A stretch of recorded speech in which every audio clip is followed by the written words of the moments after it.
From your experience working with a bunch of SMEs and larger corporations, can you say what is an average win rate that you should be striving for? What should be your goal?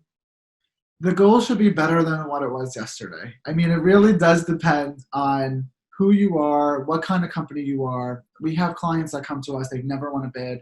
We get them winning literally every bid that they come to us with. We have clients that come to us with a good win rate, and we make them just that much better. I would say that on average, you would want to see anywhere between, at the minimum, really at the minimum, a 10% win rate would be appropriate.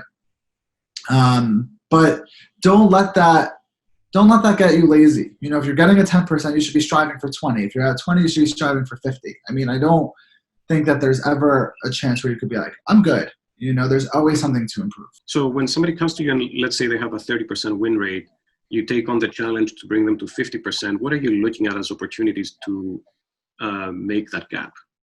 So I always look at why they're losing.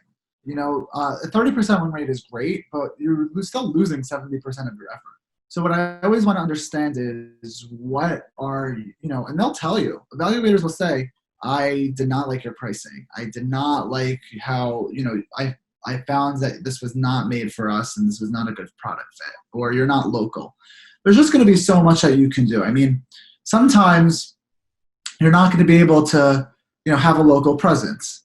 You know, if you're based out of New York and the bid requires a local presence in Texas, it's not always going to be feasible, and that's okay. But if they said that the pricing was higher than your competitors, is that consistently happening? And if so, are you demonstrating the quality difference that you're providing over that competitor?